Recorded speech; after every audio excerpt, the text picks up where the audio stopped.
Hey guys, welcome to Carnivorous Plants Hub.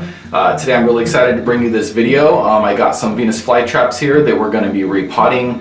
Actually I have 12 of them to be exact. I got 10 here from Walmart, and then I got 2 here from Lowe's, Rocket Farm, Venus flytraps, and then Goobler Venus flytraps. And I'm going to be repotting all these guys today in these pots for you. And I'm going to be kind of showing you the process. I'm also going to be going over some beginner care tips, kind of covering all the basics so that you guys will stop killing your Venus flytraps, because I know you're out there doing it, some of you. It's okay, don't worry. A lot of people kill Venus flytraps. A lot of people purchase these guys on impulse, don't know how to take care of them. So don't feel guilty if you've killed a couple of Venus flytraps. Odds are you just had no idea, as they do kind of defy conventional growing wisdom. So we're going to talk about all that today, and I'm going to cover everything.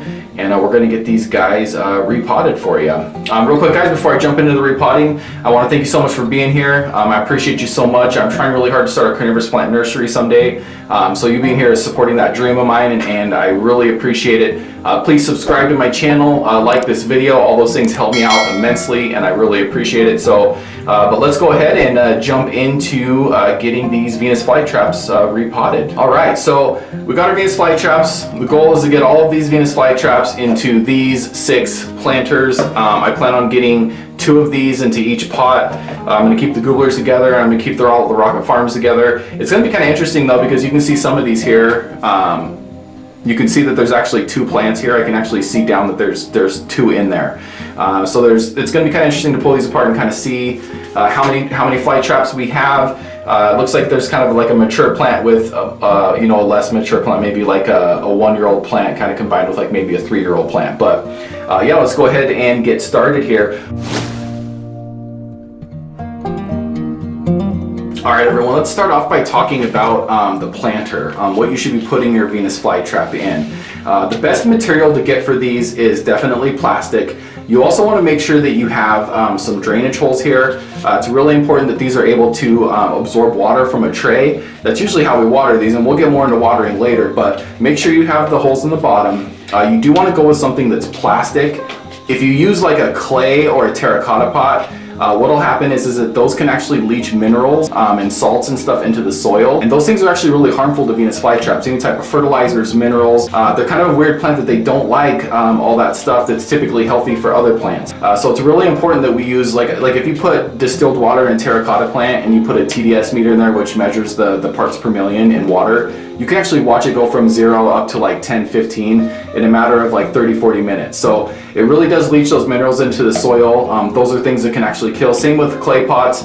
You can find clay pots that are glazed as long as it's like an organic glaze, and it must be glazed on the inside. If that's a good glaze, then those won't leach. So you can go with a clay pot, but sometimes it's hard to know if it's a good organic glaze or if it's like a chemical glaze. The other thing is you want to make sure that the pot's at least 6 inches deep. I wouldn't go with anything less than 6 inches.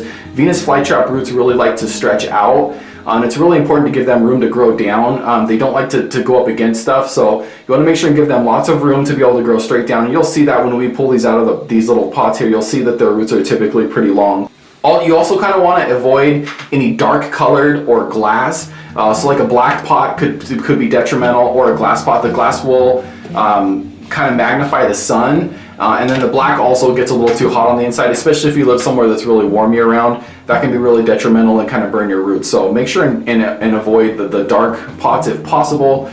Unless you're in a place that's really moderate in heat, then you can probably get away with it. It's probably not too big of a deal. Something like this, guys, I got a link for all of this stuff in the description as well. So if you want to check out these planters, if you want to check out my mister, any of the gear, anything that I have here to take care of my Venus flytraps, it's all down there, so make sure and check that out. But one of the cool things I do have for you guys today is I actually have my own soil mix. I do plan on selling the soil mix here in the near future. I'm working on some different prototypes, some different things to kind of, this is all sort of to help me practice for that.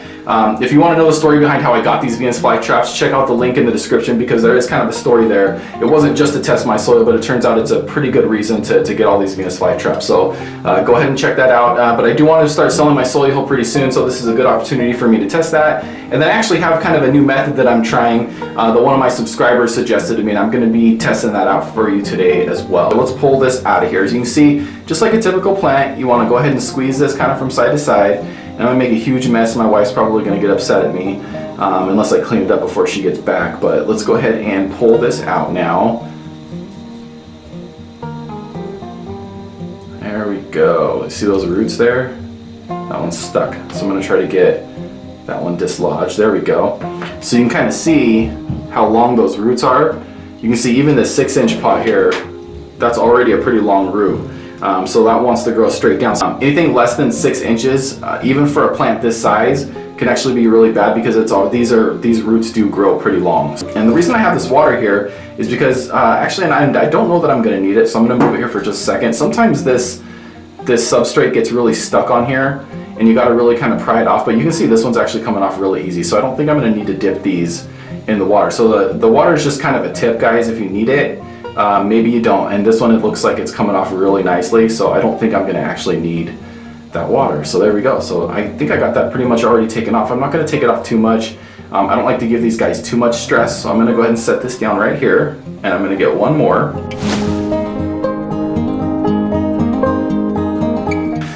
Now let's talk about the soil, guys, while I'm taking this one out. Like I was saying, the soil is really important to me because I do want to sell it. What I use is I use a peat moss, a silica sand, and then a perlite mix.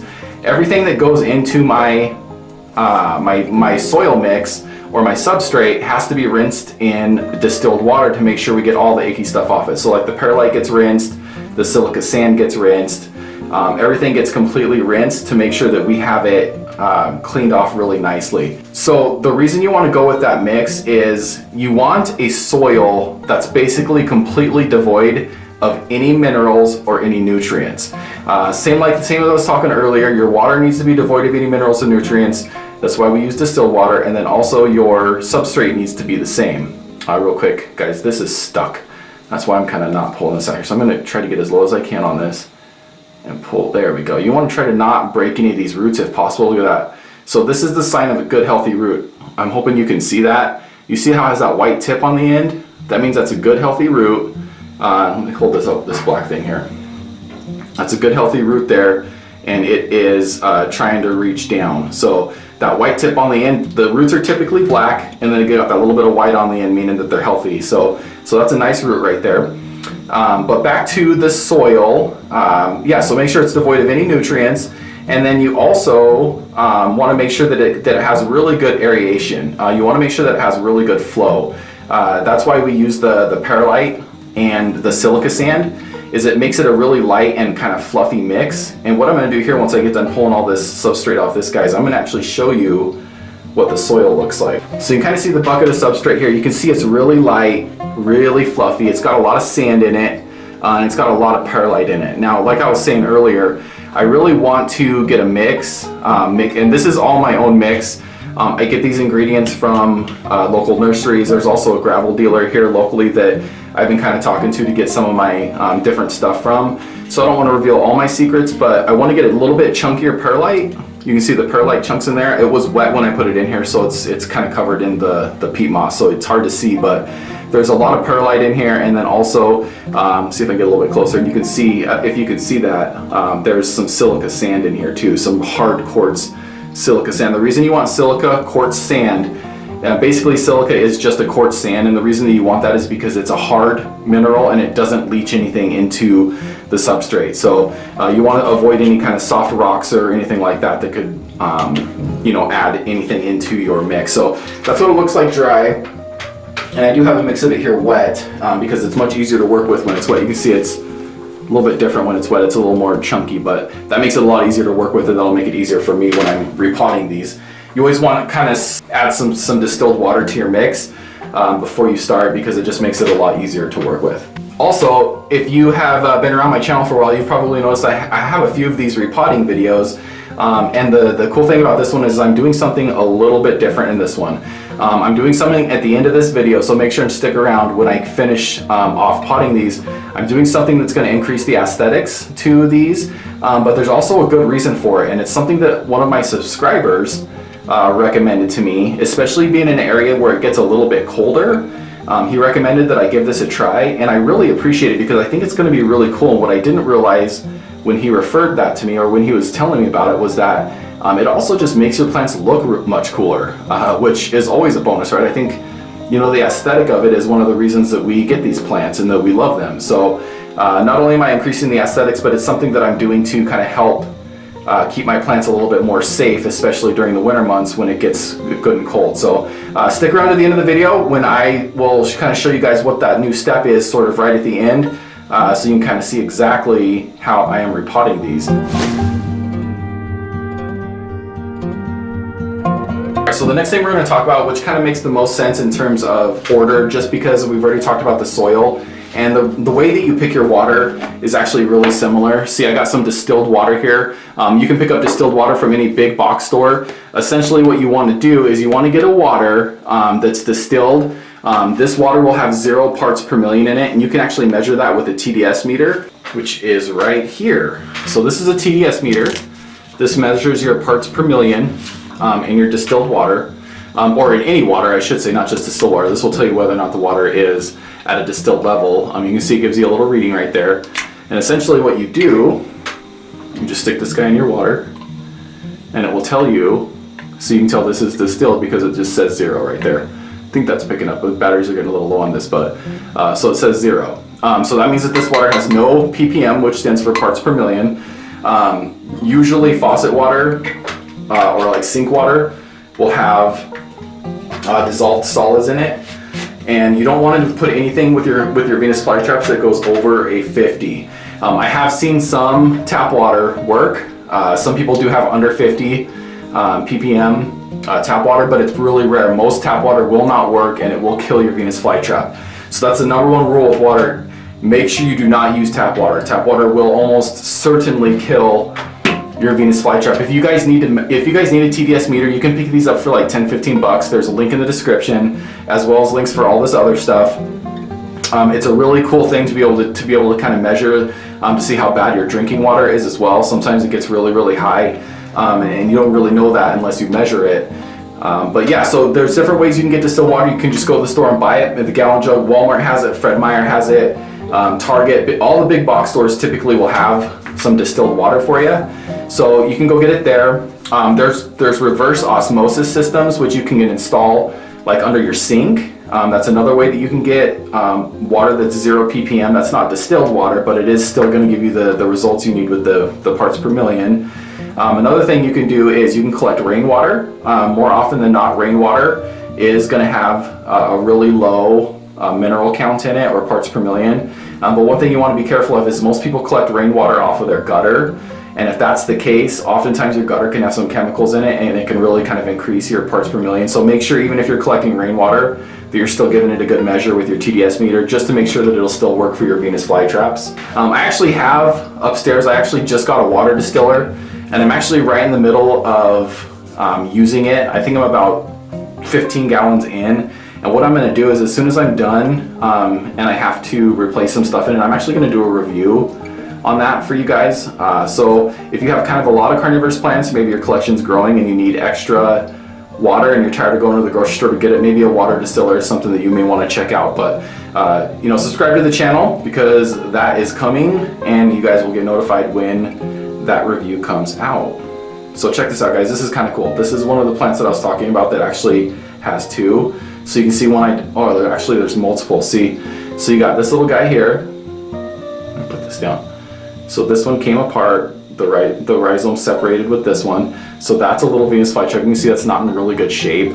So I don't really know how well this one's going to do. It doesn't have a very good root system. It's tiny, but we'll definitely give it a chance. But you can see these ones are a little stuck together. There's a division there. You see, this can be kind of tricky to divide, but so there's a division right there. That's called a division. And then there's another one here, but I'm going to leave that one because it's actually still stuck to this rhizome. So I'm going to go ahead and let those ones stick together. Once I'm done with all this too, I'm going to trim off all these black pieces. You really want to kind of thin those out. And then you can see this bigger division here, or these 2 bigger divisions actually. Oh, this one's a little bit bigger, but the other one's tiny. That's a little guy there. And then this little guy. Oh man, look at that little tiny one there. That one's probably not going to make it, I'm not going to lie. But look at that little tiny division, that's really cool. But I think that's everything that you guys need in terms of water. Let's talk about lighting. Another thing that's really important is lighting, and probably one of the most important things, besides the water and the soil, obviously, is the amount of light that your plant gets. A lot of people want to grow these indoors.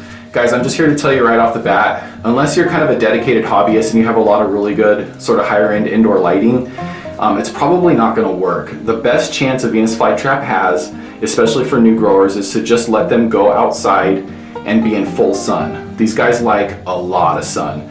Now, keep in mind, when you buy these from the big box store like this, you may need a little acclimation period. So you don't want to stick them out in full sun right off the bat.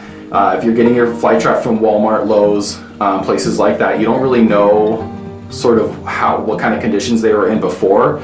So you don't know how long it's been since they've seen light or been in the sun. So you want to make sure and acclimate these guys. So maybe do like 3 hours a day for the first week, then bump it up to 4 hours a day for the second week, 5 hours a day for the third week, and then kind of from there you can start to put them in more full sun once they get a little more acclimated. But once they're acclimated and you have them outside, you just keep them outside in 100% full sun for as much as you can. If you are super stubborn and you want to grow these guys inside, there are some nice light options. There's like a YesCom lighting panel that you can get that works good for Venus flytraps. Those are only like 40 bucks for 2 panels, so those are pretty affordable. Link in the description again if you're dead set on growing these guys inside. The other option is like a Sansi 36 watt growing light bulb. That one's just a bulb, so what you can do is you can actually put that one in like just a regular lamp that you might have sitting around, or you can just get like a contractor's clamp light to plug that in.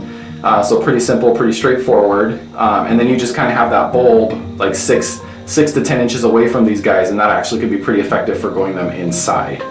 So those are your options. If maybe you live in an apartment or something, you don't have a lot of options for growing them outside. If you really are dead set on growing these inside, there are some lighting options, but if you have the option to put these outside, I strongly recommend that you do so. Another major benefit of putting them outside is they'll be able to catch their own insects, and you won't ever have to worry about feeding them or anything. So that's pretty nice. I'm going to jump back into watering real quick, guys, because one of the things that I didn't cover is I covered what kind of water to use, but I didn't really cover how to water them. And that's actually maybe one of the trickiest things once you get your flytrap potted. So what you want to do, my rule of thumb, I keep it pretty simple, is one, I like to put them in a tray of water. So just they'll sit in basically a tray. I don't have a tray with me right here, but they sit inside of a tray, and I fill it with about a ½ inch, maybe to an inch of water. And then I don't let them sit in that water for more than 2 days. If it can't absorb all that water within 2 days, then I pull it out. And the reason that is because these guys are a little susceptible to what's called crown rot. Crown rot is definitely a real thing. If you let them sit in stagnant water for too long, they can develop crown rot, and it can actually kill them. This one scares me, guys. Look, this one doesn't have hardly any roots. Crown rot. So make sure you don't give these guys too much water. You want them to be moist most of the time. You don't ever want to let them completely dry out. I think I'm actually going to leave that one in that because I don't want to divide. There's like 3 little divisions there. Don't let them dry out completely. Make sure that they stay nice and watered in the summer, and then when it's really hot, if you're having like 95 to 100 degree, maybe over 100 degree temperatures, it's probably okay to go ahead and just leave your tray full because they're going to go through so much water when it's that hot. But when it cools off and you guys have anything under like 90 degrees, you really have to monitor the amount of water that you're giving them, because it's super easy to overwater them and you absolutely can lose these plants to crown rot. I've done it.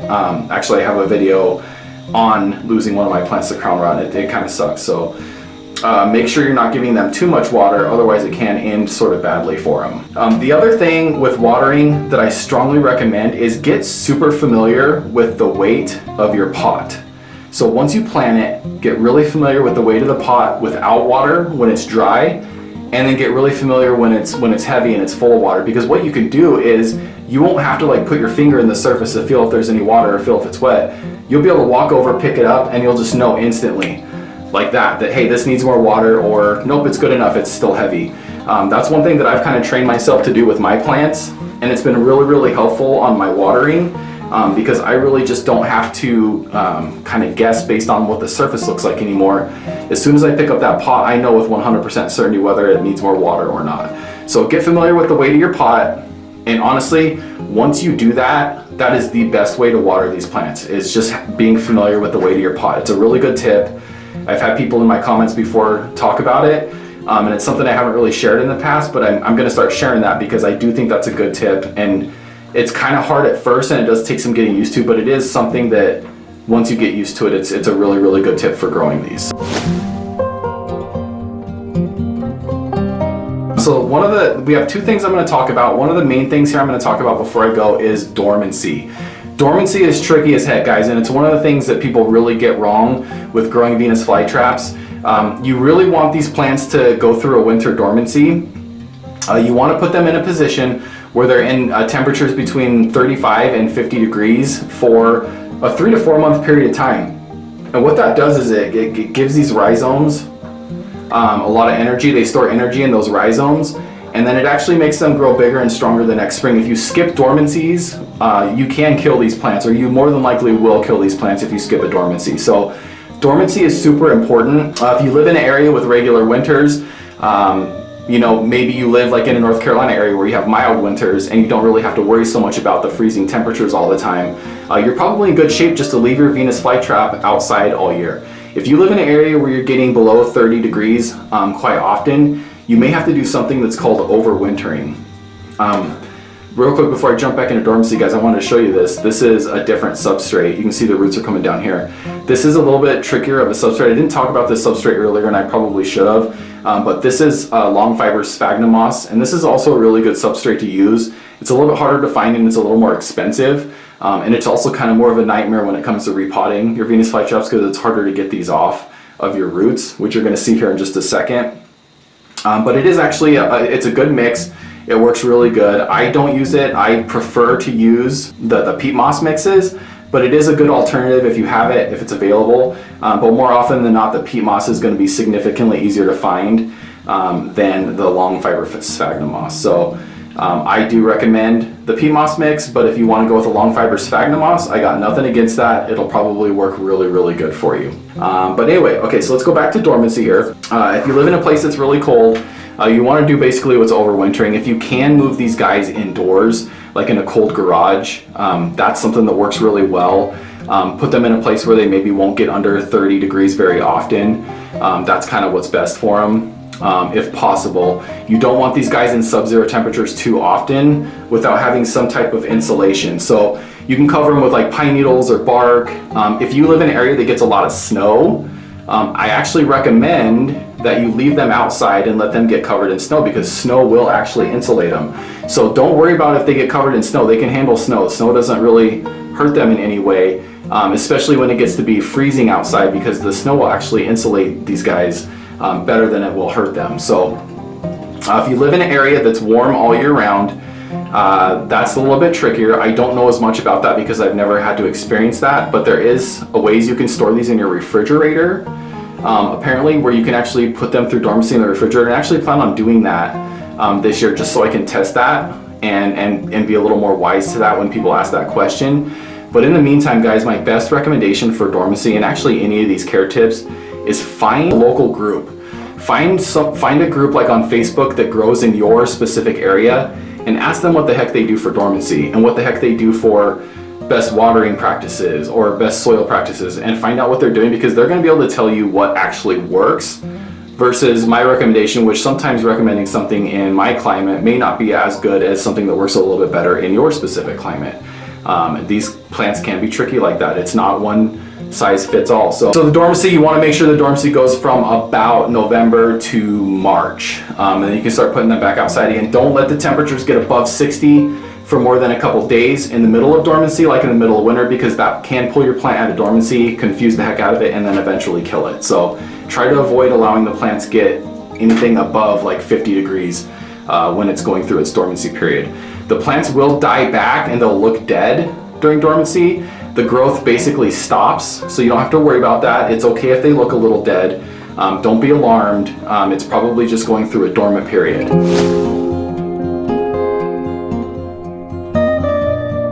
And then the last thing I have to talk about here, guys, food. What do you feed them? That's kind of everybody's biggest question, right? Because that's why you got your Venus flytrap, is so that you can feed it flies. Like, that's sort of the novelty of these things. So basically, guys, what it comes down to is your Venus flytrap's food is the sun. Okay, that's where your Venus flytrap needs to live. Your Venus flytrap does not need flies and insects to live. It can live without them. Think of flies and insects as basically fertilizer. If you put these outside, look at that one's actually got a bug in it right there. If you put Venus flytraps outside in the sun, these plants are going to catch insects. Okay, so you're actually not going to need to feed them anything. Can you feed them? Absolutely. And I actually don't think you can really even feed them too much. There's a lot of people that say don't feed them too much because it'll kill them or whatever, but I have fly traps outside right now that regularly have a fly in every trap. And it doesn't seem to be hurting them at all. They seem to be growing really well. So don't think that it's going to kill your Venus flytrap, but I wouldn't feed them all the time. You know, maybe a fly here, a fly there if you really want to feed them. And usually people are just doing that to kind of show their friends. And if that's something you want to do, that's great. But for the most part, just let your Venus flytrap catch what it's going to be sitting in outside. Because I promise you, if you put those outside, they will start catching flies on their own. You're not going to need to hand feed them. If you feed them indoors, my best recommendation for food is just get some like mealworms, soak them up in the water for a little bit, and then that works great. Cut it in half usually for the smaller traps because you don't want it to be too big. You want the trap to be able to seal around the food. If it can't seal, it'll often kill that trap. So make sure it's able to seal with like a half a bloodworm. And those usually work really well to be able to feed your Venus flytrap. All right, so I think that's everything in terms of all my tips. Now we actually got to get these guys repotted. So let's go ahead and start that process here. Oh man, check that out, guys. So I kind of moved everything over so you can see it, but look at all those Venus flytraps. I got a ton of divisions here. So let's go ahead and get these repotted. I just wanted to give you kind of a cool shot of them. Okay guys, I'm going to jump back into talking real quick because I do want to point some things out here when you're doing the actual repotting. You want to try hard not to pack down your soil. You want the water to travel through this. You want it to come out the bottom, just like that. I'm going to be making a mess. But see how that water is coming out the bottom there? That's good. You want that. You want your water to go through here and come out the bottom. I'm probably going to have to go get a towel or something. But so don't pack down your soil too much, otherwise that can create problems over time. With my new method here, normally I'd put a little more soil in here, the substrate, but with my new method I'm actually going to be putting something on top of here once I plant them. Make sure you soak your substrate, and then basically you want a pretty deep hole. Okay, so usually you want a pen or something so that you can get a nice deep hole in here. So I'm going to put two kind of offsetting holes here. So one here, and then we'll just do one right here. Okay, get it kind of wide, nice and big. And then essentially what you want to do is you want to get your root, and you want to, let me see, I want to make sure you guys can see that. Get your root and you want to kind of guide it down in there so you can, because like I said, they like to have their legs stretched out a lot. And then now with this new method, I'm actually going to hold this by the top, and I don't want to completely cover that rhizome yet. We will, but just not quite yet. Now guys, this is kind of the new part. Okay, what I'm going to do is I'm actually going to put some new toppers on here, and the reason for this, there's a couple reasons. So one reason is that when it starts to get cold for me, these will actually absorb a little bit of the sun. Got some dog hairs in there. And these will warm up a little bit. They'll help keep my plant warm, the rhizome warm. So that's one reason. The other reason is that these are really cool for watering, because what will happen when you water this over time is the sand will and the sand and the perlite will kind of raise to the top because the peat moss will be soaked down. What I like to do is, even though I tray water, I do top water them once a month to make sure that if there's any kind of nasty nutrients or minerals or anything that's gotten built up in this, that'll soak them down and kind of flush them down through the pot. What this will do is when you do that top watering, it'll actually make it so none of this soil here gets disrupted.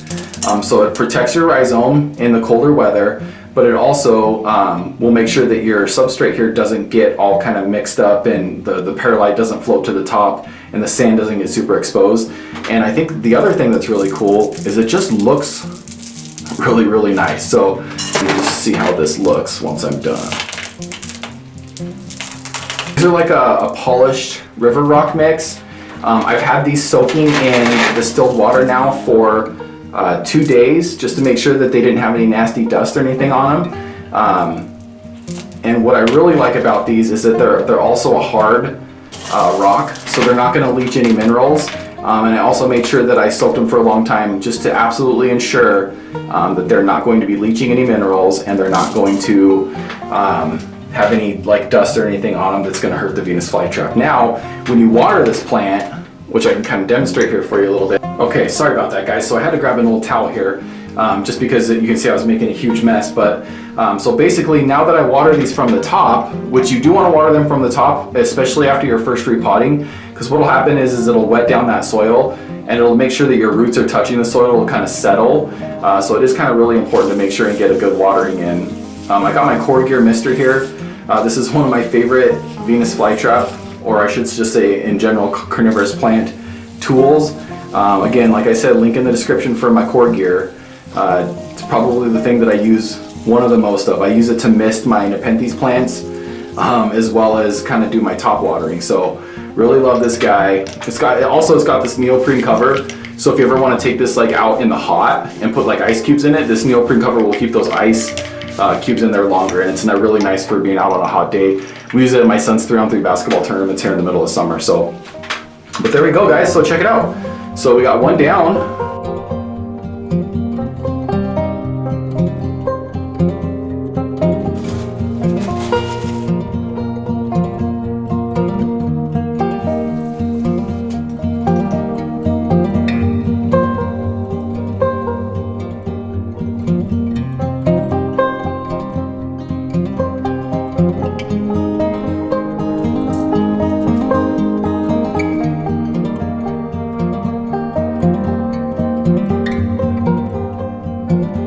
Okay guys, and for this one I'm doing something even a little more different. I'm going to actually just use straight silica sand for the topper. So let's see how this goes.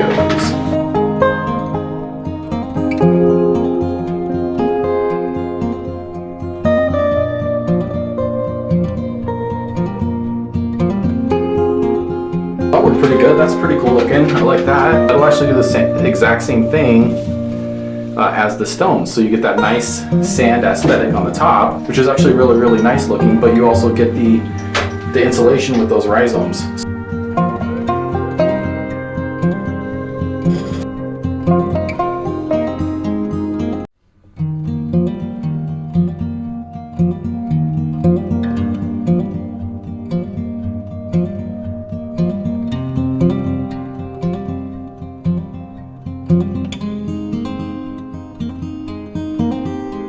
There you go, guys. They're all planted now. So yeah, so you can see that they're a little more aesthetically pleasing than just the dirt. If you like just the dirt or the peat moss mix and you just like the look of the black peat moss with the perlite and the sand, hey, that's a beautiful look too. I really like that too. I just wanted to do something a little bit different for you today that I hadn't done before. So as you can see, these flytraps aren't in the best shape.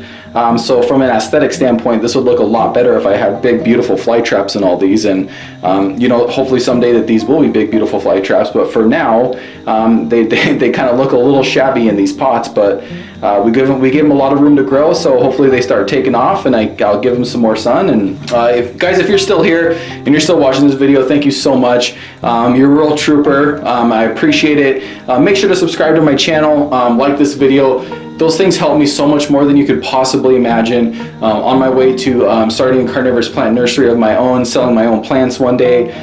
So thank you so much for supporting me. Again, check out all the links in the description if you want to check out some of this stuff. Thanks so much, guys. So I hope to catch you in my next video. Bye.